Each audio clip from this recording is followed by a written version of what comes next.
Hey, what's up everyone? This is Jules Leyhe here with Guitar and Camera today to break down one of my all-time favorite blues tunes. This is Stevie Ray Vaughan's Texas Flood.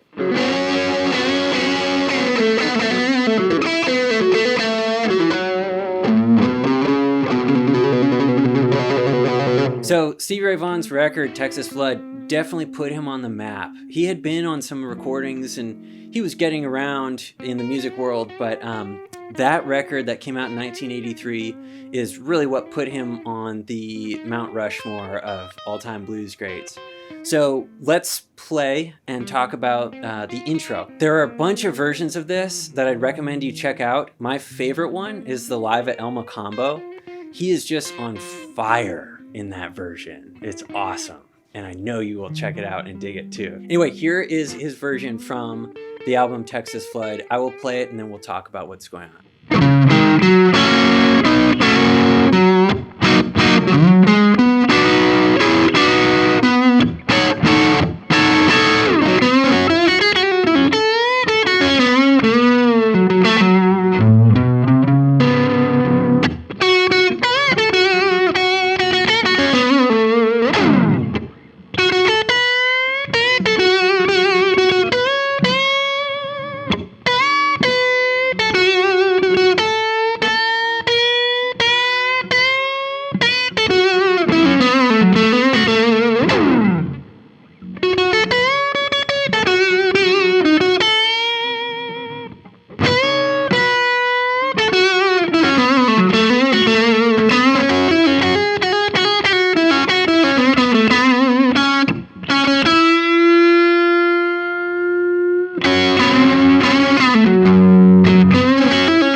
Alright, so that's the intro to Texas Flood, and before Stevie even opens his mouth to sing the first words of the song, he just lays all of that amazing guitar playing on us. A lot of the licks here, I want to just kind of talk about some of my favorite parts, so I might not break down every single lick, but if you want to, go back and just watch the video over and over and over. You can slow the speed down. That's the best part about these YouTube videos. Just please use it to watch every part slowly, fast, whatever you want. One of the things that I love about this is when Stevie's bending strings, it's no joke. And he's bending tons of strings, doing this sort of his version of like the Albert King. It's kind of like a nod to Albert King the way he's playing this. So let me show you what I'm talking about in this case. And also, I know this is a Fender Telecaster and Stevie's playing a Strat. So I just love, I have a couple Strats, I love them. But for this video, I just felt like playing my Telecaster. So Stevie Ray Vaughan tuned down to E flat. So in this case, I'm playing in the key of G, but it sounds F sharp, right? Or G flat. So we're at the 3rd fret and the sort of point of study here is in this zone where our root is held down on the B string at the 8th fret by our ring finger. And this is what he's doing. This is what I think you can gain from this tune is this sort of thing. He does this like staircase climbing, bending thing. That's total Albert King, where you go like this.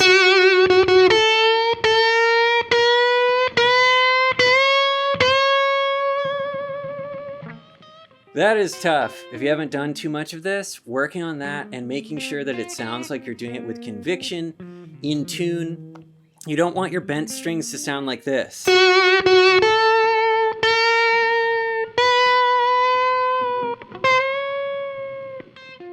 It's like, we need to work on that. These guys need like finger push-ups, or I don't know. I like doing all this stuff slow and steady. I'd recommend you do too, because there's nothing worse than hearing a blues guitar player do something like this.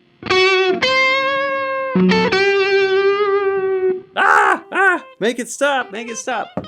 Work on your finger strength. Make sure each finger can do, if you're playing this.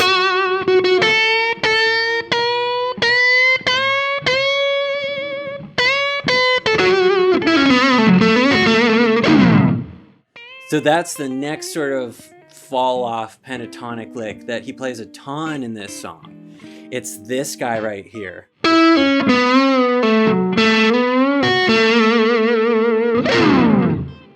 And then usually followed by one of those just, I don't know what you call it, but it's just like it's a Stevie Ray-ism. So anyway, between these two guys,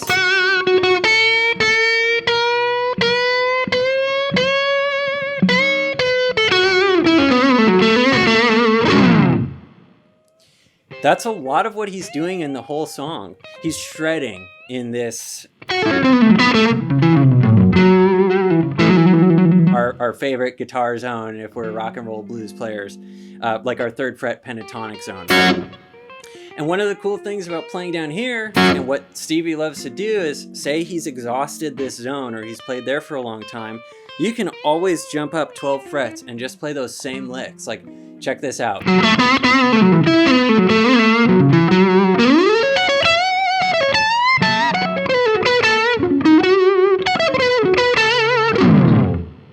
I just played the same stuff down here that I played up here, and it kind of has a new life. This is more exciting. This is a place to go if we've been starting to ramp up our solo down here. Anyway, I love these points because Stevie's not doing anything super hard to comprehend. The physical way he plays is just, it's kind of larger than life, and it's huge, but he's not doing anything that's super complex. It's more just a physical thing, and that's kind of what we're struck by. I mean, his tone's amazing, and his phrasing, it's not to take anything away from him or his playing by saying it's simple, but it is harmonically pretty simple.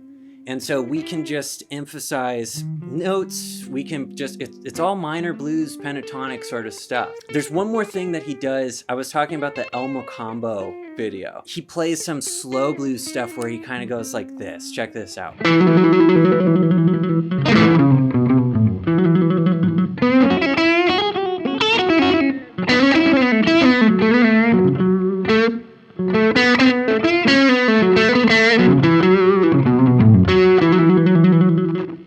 So Stevie's playing these ripping, kind of quiet, low dynamic, like he's going.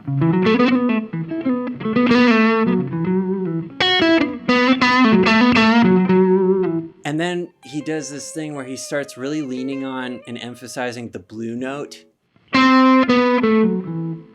which is, in this case, I'm playing like 6th fret on the G string, and he'll go like this.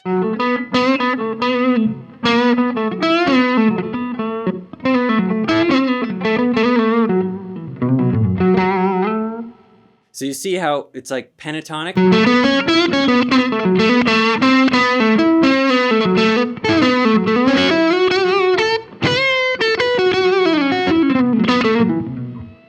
Just that sort of, I love that. Check out him playing these tunes live. Tin Pan Alley is another minor blues tune where he's doing that sort of stuff.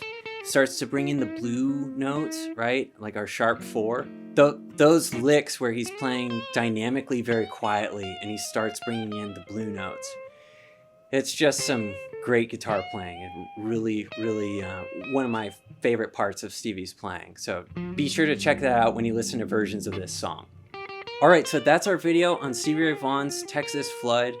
Definitely tons to learn in this song, and transcribing is just such a great way to learn how to play music. So I'd recommend getting your hands on it. If you have any questions about this video, anything I went over, please feel free to drop a comment down below. And also, I teach, so if you'd like one-on-one lessons, we can definitely arrange for that. Skype, FaceTime, Zoom, what have you, we can make it work.